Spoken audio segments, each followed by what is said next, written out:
Welcome to Reach, your platform to connect with other executive assistants and acquire game-changing knowledge and perspective. Reach is designed to inspire your workday, guide you through pivotal moments in your career, and transform you into the executive assistant you've always wanted to be.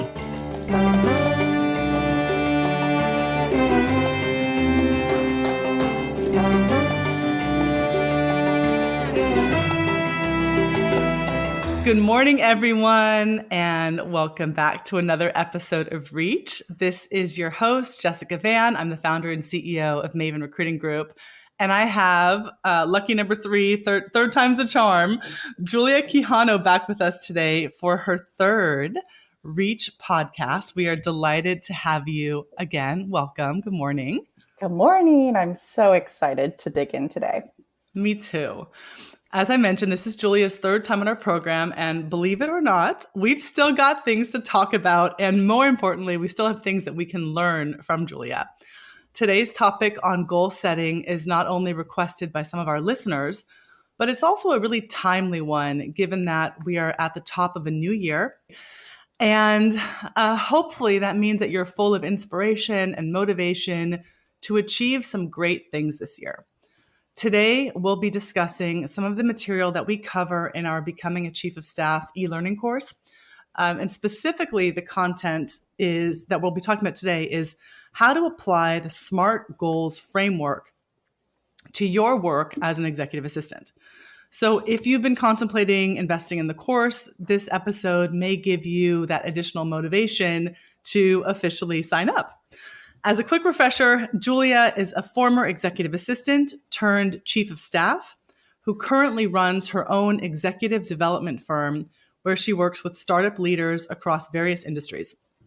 Her other Reach episodes have included what it means to be a chief of staff, as well as how executives have also been affected by the Great Resignation. So if you're not already familiar with those, I encourage you to check them out. To get us going, I thought that we could talk about, in particular, what it is that you most appreciate and like about the SMART goals framework. There's obviously no shortage of goal setting methodologies out there or ideologies. So we'd love to understand, well, first of all, what is the SMART goals framework? We should start with that. But in particular, what it is in your mind that sets it apart from other frameworks. So SMART goals, SMART is the acronym and it stands for specific, measurable, attainable, relevant, and time bound. So it's really, the acronym to help you think about all the components that need to be in a really SMART goal as you set goals or really leverage any framework. I actually learned about this framework when I was in grad school.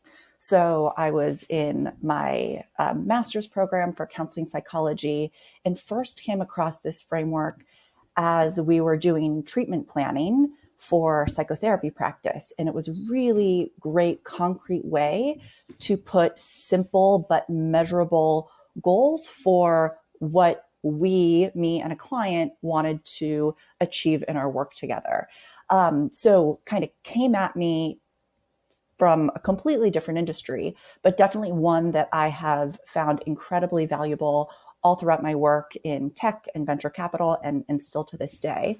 And the thing that I really love about SMART goals is, Jessica, kind of exactly what you said. There are so many goal planning frameworks out there, especially in the startup world. We have OKRs, from Google, V2MOM, from Salesforce. I actually last year learned of a new one called EOS, which is the entrepreneur operating system that's often used by, small entrepreneurial teams.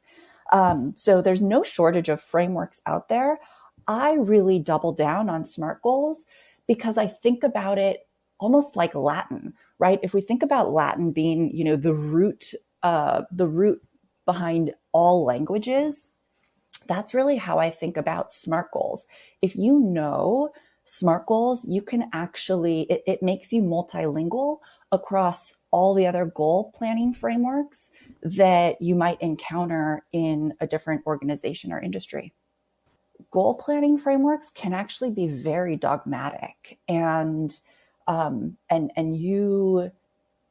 you can have very opinionated and sometimes even controversial conversations about what the best or most popular goal planning framework is.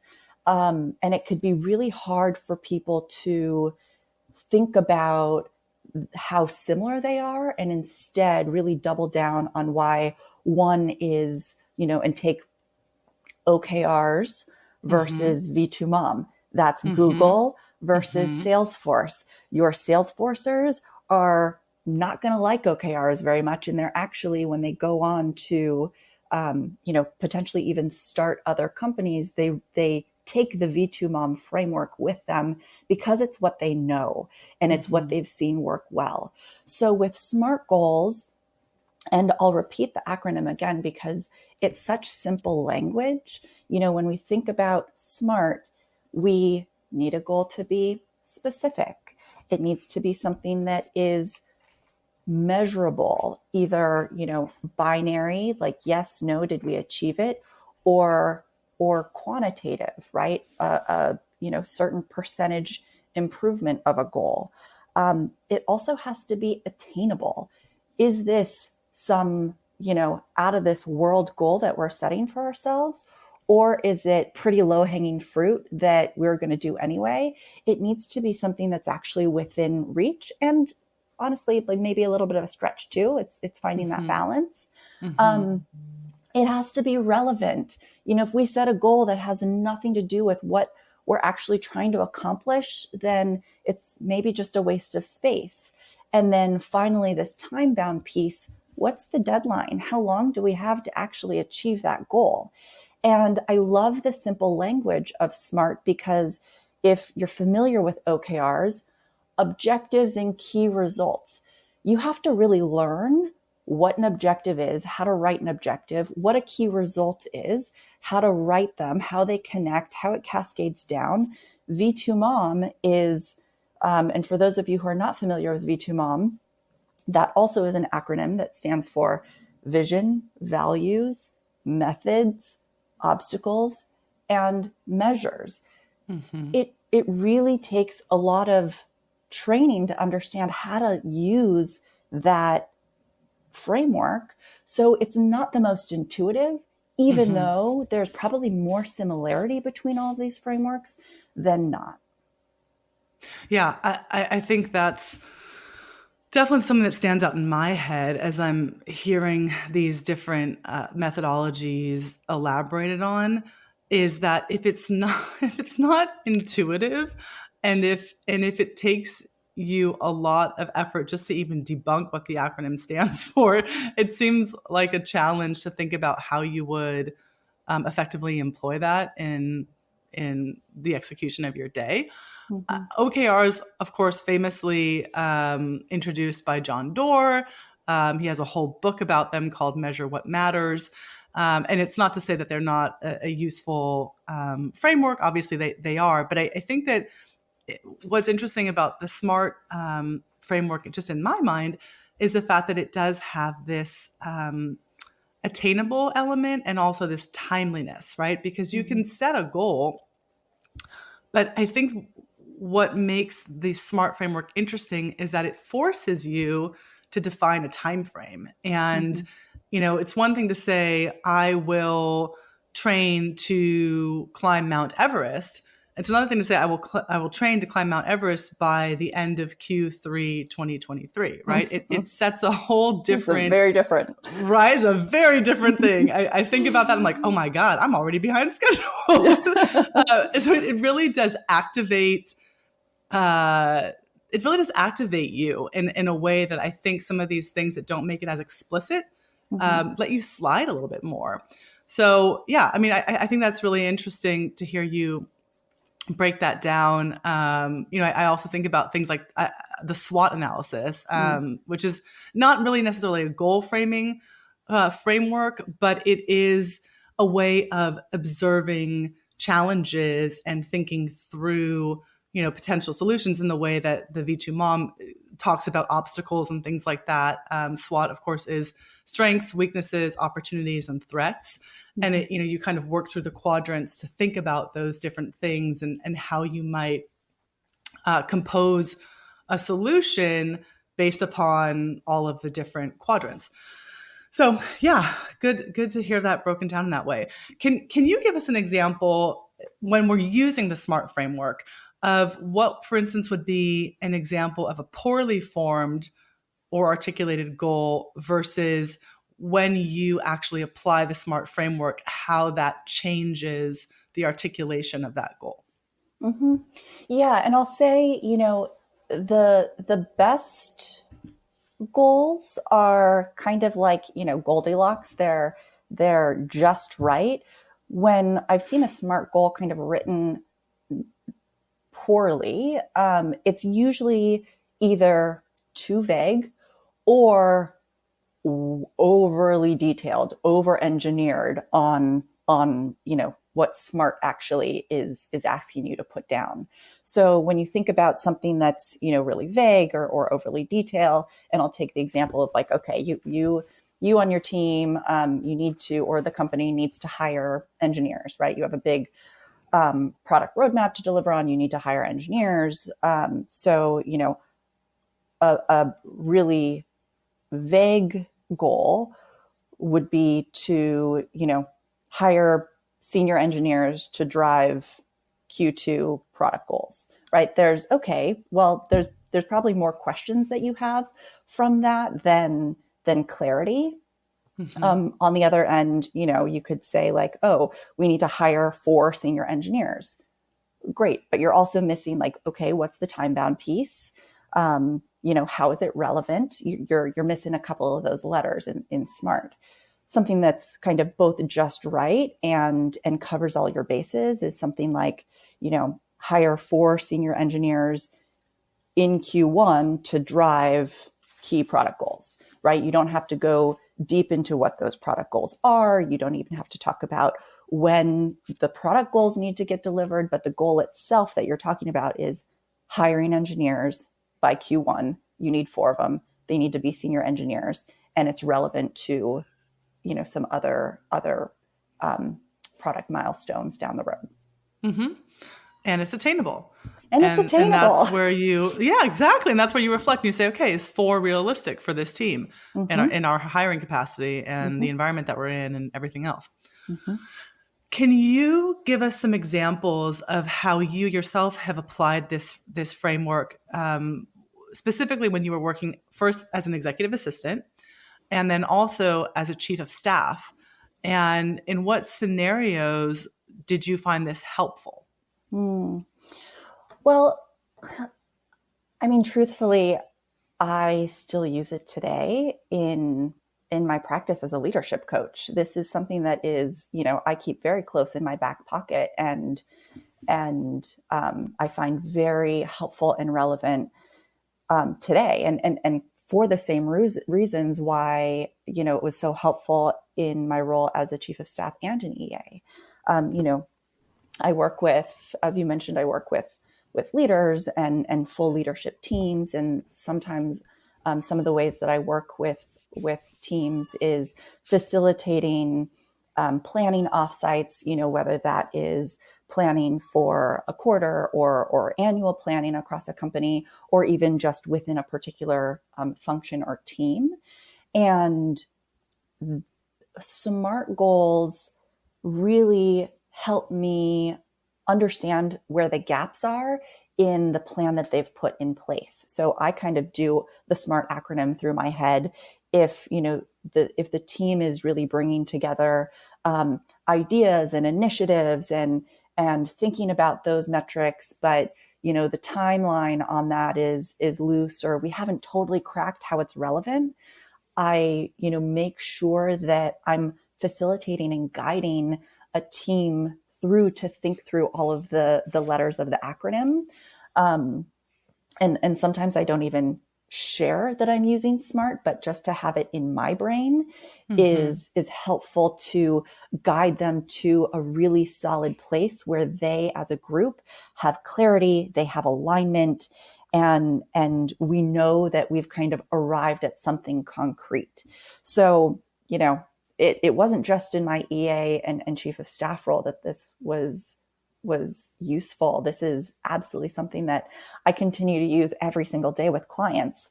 But as a chief of staff, kind of similar to what I was speaking of earlier, I jumped into, for those who don't know my background, I started my career out at Salesforce. So I started my career out really only knowing the V2MOM framework. And, when I went to grad school, at the end of my tenure at Salesforce, that's when I learned SMART goals. So, having that overlap there is really able to leverage SMART to be the thing that kind of was allowed me to separate myself from V2MOM, which is a fantastic framework if you know it. So when I jumped in to a series, at the time it was Series A startup in Silicon Valley as chief of staff, we didn't really have goals. We were doing a lot of great work, but we didn't totally know what everybody else was working on. We weren't quite sure how the left hand or what the left hand was doing versus the right hand, and we needed something to bring us all together and allow us to work in the same direction. But there was a lot of different perspectives on what framework we should use. The CEO at the time had an aversion to any popular framework. We had other executives who were very familiar with OKRs and wanted those implemented. I knew V2MOM really well. So I leveraged the SMART goal framework to translate and customize and almost create a new framework, not one that, we have to write a book about and brand, but something that gave us shared language among our team to just set some goals that were measurable, attainable, all the SMART acronyms. So for me, at a company level, the framework really allowed me in my chief of staff role to satisfy everybody else's strong opinions about what framework we needed to use to really customize and tailor something that fit who we are as a team and a culture, and the different experiences and backgrounds people had leveraging frameworks. Mm-hmm. In my role as an EA, I had much less influence on kind of the broader company level, even, within our department, and was able, when I learned the SMART framework towards the last couple of years of my time at Salesforce as an EA, I was able to really apply the SMART framework to scope projects, to kind of write out and align and measure some of even the events that I was putting on, whether it was an offsite, an internal offsite, or an external event in conjunction with the sales team. So, today I still do it at, very much a strategic company planning lens. But as an EA, I was able to get even more nitty gritty into specific initiatives, specific projects, events that ladder up into some of those broader company initiatives. So I think would be interesting to hear you maybe go a level of abstraction even deeper would be to maybe understand, once you have used your framework, let's say it's the SMART framework, and Mm-hmm. you've used it to, in this case, maybe it was, planning an SKO, right? And Mm-hmm. you used this framework in your role as an executive assistant to help you formulate your intention and goal around planning an amazing SKO. From that point, how does that inform then the actions and the steps that you take? If we're saying that the SMART goal is the first step in really kind of crystallizing the vision and the objective, how then do the actions flow from there? Hmm. That's a really good question, and I think it's important to note that as much as I love goal planning and I love writing goals down very clearly, writing them down isn't enough. It doesn't make them come to life. It doesn't make it so, right? Exactly. I have a lot of goals. A lot of goals. They just sit on that cute piece of paper and Yep, collect they're some all dust. really well articulated too. Right. And this is something that I know we're thinking about this in the context of, our roles and professional environment and companies, but, think about this as in the framework of, or through the lens of your New Year's resolutions, right? Like you can absolutely apply SMART goals to, what were the goals that maybe you set for yourself personally at the beginning of the year? Are they articulated in, aligned to the SMART acronym? And, now I encourage you to do a little look back at how you've progressed on those goals, which is a really great real world example of, sometimes writing them down isn't enough. And it's about like coming back to the organizational level. These goals then need to be communicated, right? So for those of you who are involved or have exposure into internal comms and how those internal communications are sequenced throughout the organization, right? Like you don't want to communicate goals before they're actually baked or syndicated with the rest of the team, right? So being mindful about how they're communicated. How are they cascaded down, right? Often one of the things that I think about, I will set goals with a leadership team, and that's great. They're clear on them. But how are those kind of overarching SMART goals then cascaded down and broken down into kind of smaller SMART goals for other layers of the organization that contribute to that leadership level overarching goal? And then, and this is, the hairiest part really, is then how do you operationalize those goals? How do you actually organize yourselves to do the work to meet those goals and have kind of the right governance in place to check and inspect and make sure that the work is progressing? And then when you're at the very end of that, time bound, at the end of that deadline you set for yourselves, can you then use those goals to do a look back of, did we pile too much on ourselves? Was this really attainable? Was it really relevant? Did we move the needle on that? And then that look back really informs the SMART goals that you set for, call it the quarter ahead or the year ahead. So it's, there are many more components that you really need to look through after you write these beautiful goals down. And kind of coming back to touch on that governance piece,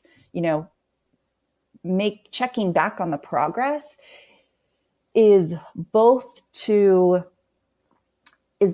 say, are we moving the needle? Especially if you set a big quarterly goal, are we moving the needle week over week, month over month? But then, making sure there's also some room to adjust. You may have set a goal at the beginning of the quarter, but by no means is that set in stone if it's not working, or if it's creating other symptoms in the organization, or, if it's causing more of a distraction to the actual work needing to be done, or if you got it wrong. You need to be able to adjust those things along the way so that it just makes sense for your team, your company, your organization. It's one thing to have this crisp goal, but the next step is operationalizing it and breaking that goal down into sub goals and really exploring what are all of the smaller mechanics and components that are going to coalesce in the achievement of this goal. And I think that's in and of itself a really, I mean, that might just be podcast episode 4, Julia. Yeah. So all right. just go ahead and, could clear some space on the calendar. But I think there's really something to that. You are somebody, we've obviously done a lot of things together and a lot of projects and we've faced many deadlines together. And you're somebody who has what I would consider to be flawless execution and accountability. Whoa. Yeah. Thanks, Jessica. Yes. And I think that there's a lot to unpack there in terms of how you, all of the micro steps that someone is taking to culminate in the achievement of these bigger things. So I think that's something really interesting to explore in terms of how you abstract from the big goal and break it down. So we may have to revisit that in more depth. Oh, happy to. It's a complicated one. It is. Well, there's a lot to it. And again, like I think with all of these things, there's no definitive one way to do anything. And that's why I think it's nice to hear perspectives on what works for some people. And ultimately you have to find the thing that works for you. But just hearing examples of people who are successful, who are able to, adhere to these things and achieve some really big things. I think it's really informative for our listeners to hear from someone like yourself about how you actually, execute. So number 4. And yes, definitely number 4. But it also actually, and if my memory serves me correctly, this is actually something that we touched on in our very, very first podcast together, when I think I shared as a chief of staff, I actually attempted to roll out OKRs and it didn't go very well, actually. And we needed to then customize it. Both having the examples of what works well is great, but also having the experience of what really didn't work so that we could adjust and improve is something that, if rolling out OKRs in an organization that really was not going to adopt them because of the culture and the experiences and a whole host of reasons, I don't know that I would actually be as successful as I am in my practice today, leading leaders and leadership teams through goal planning if I had only seen what works great and not have some experience of it really not working well. That's very interesting. Yeah, there's a lot of contextual, there's a lot of context that you have to consider with all of these frameworks. And that's a good point for that. Which is kind of a nice segue to, what are the limitations in your mind of when this type of framework is useful, or, conversely, situations where maybe it's not the best way of thinking about a goal, or where it works better or poorer than other options. I mean, I think we've definitely just touched on one of them, which is, whether it's this framework or any framework, if you make the assumption that following the framework and just having it documented is, a job well done, then you are missing, honestly, maybe the majority of the work and some of the hardest parts of the work. So knowing that there's many, many more steps that come after documenting and circulating these is just something to be mindful of when you're choosing any framework. And, and I think we've touched on this a little bit as well. Your framework, and I've heard this from many leaders that I work with actually, which is, Google does OKRs and they've, been so successful. We want to be like Google. So we're going to, put on the suit that Google has so that we can and assume that it's going to get us that success. These are tools. They're not magic bullets. And it really is so important to leverage any tool, whether it's, a system like, your CRM system or your marketing platform or a goal planning framework. And making sure you also do the upfront work to get buy-in, to do some training and enablement to make sure people understand, what the process looks like ahead and what's required of them. And that upfront work that you need to do before you actually even get into rolling out a particular framework to then do all the hard work is going to be a really critical piece that gets you ultimately the adoption that you want and the sustainability and scalability that you want of a framework like this throughout, the lifespan of a company, if it makes sense. So when you think about some of that upfront work, it's really important to, and I'll just caveat this with saying, this is why I'm really bullish on not doubling down on any one framework, and why SMART goals is the foundation that allows you to translate and be multilingual, is you are able to, adjust, tweak, customize based on the feedback or the input that you're getting in that buy-in stage that's so critical. So, some of the limitations around these frameworks are assuming that they're going to do all the work for you and forgetting how much you need your team on board, and you need to kind of hold it together for a while afterwards to make sure it sticks. One really great example is one of our Maven coaching clients was sharing with me that her CEO, former Salesforce, had actually a really had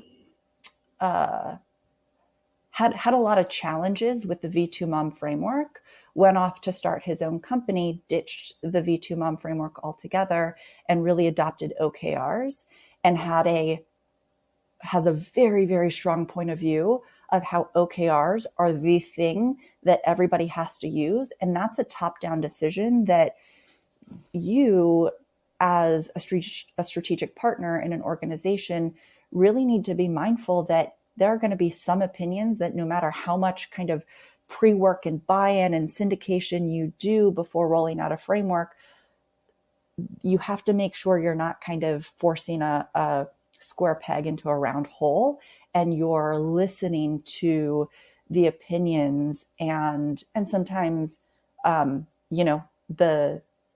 dogmatic perspective that folks do have around frameworks, so that you can adjust into those instead of, trying to turn a ship quickly, if you will. Mm-hmm. Mm-hmm. Yeah, that makes a lot of sense. And I think that's kind of another natural question that I had in my head of, well, what if you are in an organization, and this could certainly apply to many of our listeners, where they have, you've used the word dogmatic. So, maybe their organization has this dogma around, well, we like the OKR format, and everything that they talk about as an organization is communicated through OKRs. That's, that they relate everything to that, and progress toward or progress away from those. So in situations where the organization has declared that this is how they want to communicate and this is their methodology, is it still possible, and is there still space to utilize something like a SMART framework to maybe complement those, complement the company OKRs, or just on an individual level? Like, how can you marry those systems if you're in a situation like that? Mm-hmm. And this is where it's such a good question, because I think this is this scenario where either you come into the organization and there's already a framework put to use, or very strong opinions about what framework the team is going to use. This is where, and we teach the SMART framework in our online course, because it enables you to be the translator.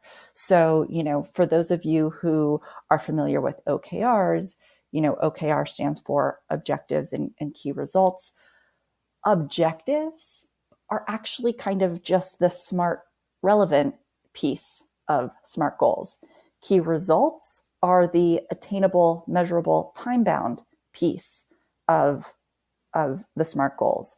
Similar to V2MOM, methods are actually just objectives, which are actually just specific and relevant pieces of a SMART goal.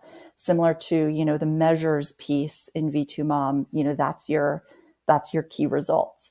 So if you, and that's helpful not just for you to understand how to break down all of these other frameworks, but, say you are working with a team, and I'll just keep picking on OKRs and V2MOMs for a second, but say, and those are, clearly the most popular. And I'm actually shocked to see so many new articles coming out around V2MOM, because OKRs have really taken the popularity contest for a long time. But, let's say you are in an organization and, you have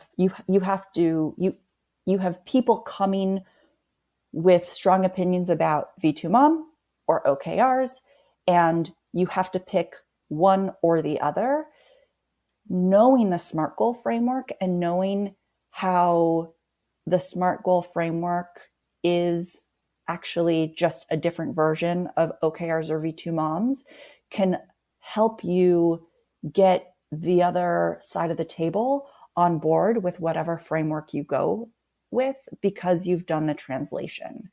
If everybody decides to go with OKRs, you're able to look at the OKRs documented, or even, help a leader or help your executive write out OKRs in a way that they have been used to writing out, the V2MOM, and you could really help enable and translate that, so that at the end of the day, everybody's on the same page and everybody's working from a shared language.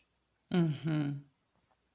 Yeah. And I think that's the piece, is there is a translational element that needs to happen, and having a common language. So even if in your brain, it's easier to order things in one framework or another, it's also important to know how to translate that. And I think you did that really nicely in relating how the different acronyms actually kind of intertwine with one another.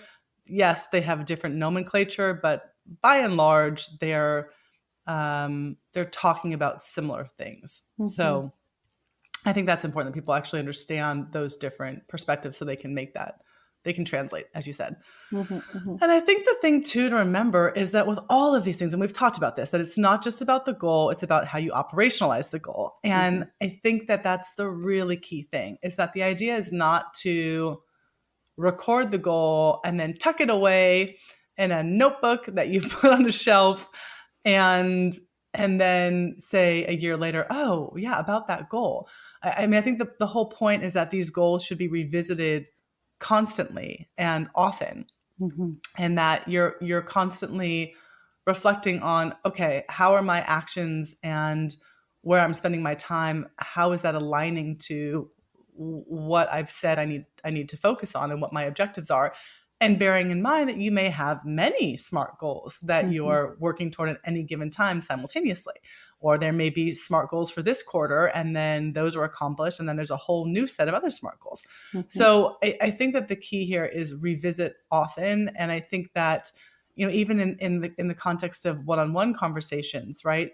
If you're a leader who is leading people and you have people that are reporting into you, this could be useful framework for how to structure those one-on-one conversations of, okay, checking in on how we are with this, how are you moving the needle on this goal? And that can become the framing that helps you have a more productive conversation, or vice versa. If you're an executive assistant and you're having a one-on-one with your executive, right? If you're looking at the goals that you set with your executive, that can be useful for, okay, what are the bottlenecks, or what things do you need to identify and work through as a partnership to move things along? So I think revisiting is really key here. It reminds me of, like you buy the Peloton, right? And you put it in your Where'd you put it, Jessica? Yeah, right. I'm actually not a Peloton person. I do have a bike. It's not a Peloton, but nevertheless, right? It's how often do you revisit it? And if you get it and you tuck it away in your den, you close the door and you never go back to it, you're not operationalizing that. You're not gonna see the effects, right? Yeah. So I think that's just a really important thing to remember, that I think oftentimes people get really caught up in the kind of romanticizing the goal setting process, and it all sounds really lofty and wonderful, but they might fail in actually operationalizing that effectively. And I think a lot of that comes with just keeping them in front of you and revisiting them. Yeah. And I love how you actually gave the example of one-on-ones as a way to revisit. I am actually a really massive fan of meetings, not, meetings for the sake of meetings, but meetings in a particular cadence as a forcing function to revisit these things. So if you're just having a meeting because y'all think you should get together and talk about some stuff, all right, we'll see how productive that is. But if you set up something like, I just rolled out with a client a new format for their weekly leadership meeting, and how they look at kind of higher level company goals once a week. And then on a monthly basis, we're rotating across departments more detailed operational reviews to look at all of the specific goals they set in the beginning of the quarter. And every single month, we're doing a deep dive on those to either adjust or strategically discuss and unblock, or, just know that they're on track and all trains are moving in the right direction. So, whether your organization is, async, or you do leverage meetings a lot, having these goals and operationalizing them through a forcing function of getting the right folks together at the right time with the right frequency to look back and revisit these is really such the cornerstone of operationalizing good goals. I want to spend some time thinking about that in terms of how our own leadership meetings function, how our own status meetings function, how we, come up with talking points and agenda items for those meetings. I think there's a lot in that statement to really unpack and reflect on.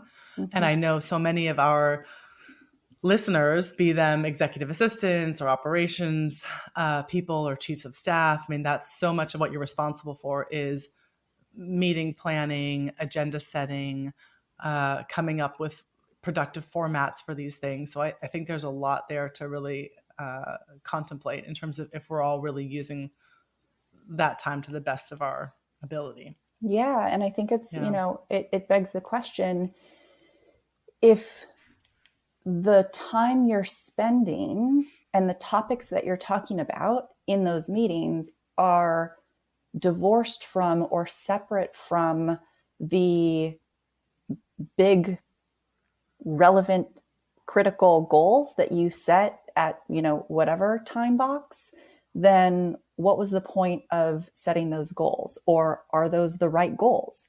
If on, a weekly basis, or when you do have the leadership team together, you're talking about something completely different from the goals that you initially set.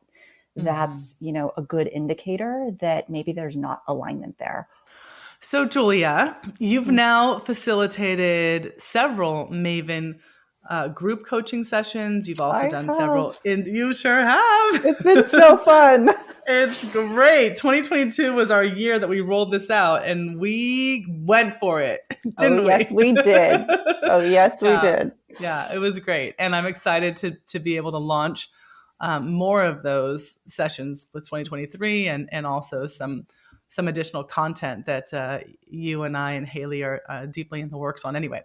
Mhm. But I wanted to get your thoughts. You've facilitated several of these, both on a group session level and also on an individual coaching level. So if our listeners are interested in diving deeper into this topic of goal setting, what can they expect to get out of becoming a chief of staff course, or the actual coaching sessions that would maybe be different from or deeper from what we've covered today in our conversation? Yeah, it's a good question. We've really designed the three different programs, the course, the groups, and individual coaching, truly with some slightly different objectives and different layers of depth, if you will. So, the course, as I mentioned, we teach this SMART framework in our online course. And what you can get out of the entire course is, not just this framework, but all kind of the high level concepts that are common among the chief of staff or strategic partner role, and how you can leverage these different concepts as tools that really connect to each other. They're not just kind of isolated tools in a basket, but really, connecting them all to multiply the impact that you can have in an organization. So we give you the key concepts, we give you some good concrete examples, and then we also give you a lot of good places to practice some of the things, practice and reflect some of the things that we're talking about kind of more holistically. And then on our coaching side, our group and individual are actually very different. One of the things that I've just had so much fun when I facilitate our group sessions is we're bringing together so many great folks who, we can talk about how to apply some of these concepts that we've talked about in the group, or in the course.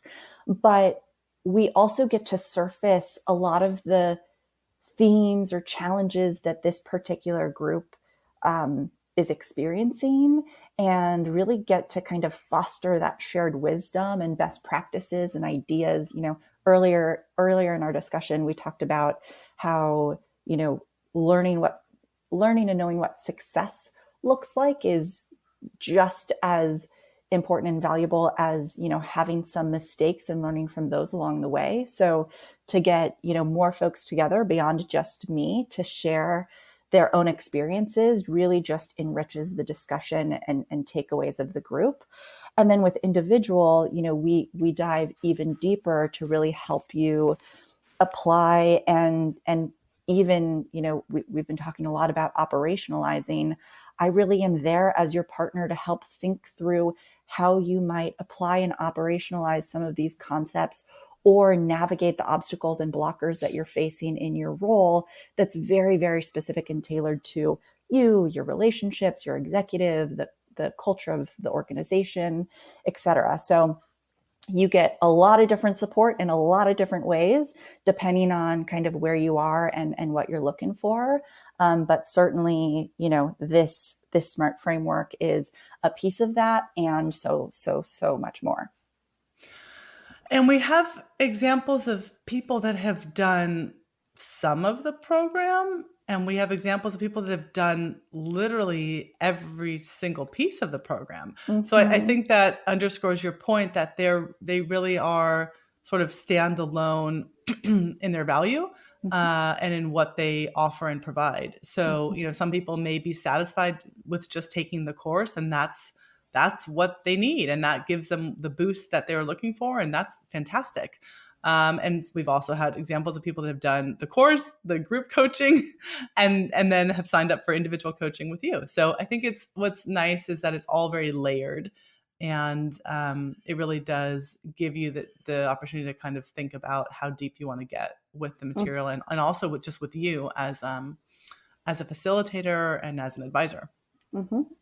Absolutely. It's really there to, meet you where you are, and not, and support you along the journey as you grow. Super. Well, I liked this discussion. It's always fun. I don't know. It's always fun. Yeah, I always enjoy our conversations, but I think there's a lot that I definitely want to take away from this. Just as I mentioned, reflecting on our own organizational meeting structures and flows, and just how we actually, to use your word, operationalize these things throughout the entire year of meetings and discussions. So I'm definitely want to reflect on that piece. Yeah. Well, if you want a sounding board, Jessica, you know where to find me. That's your number. That's for sure. Great. Well, thank you so much, as always, for being such a thoughtful and just really informed guest and expert. We really, really love having you being a part of our community, and really love and value your partnership. So thank you again for sharing with us. My pleasure. Thanks for having me. Reach is brought to you by Maven Recruiting Group, who specializes in placing executive assistants and support staff to the Bay Area's most prominent executives and companies.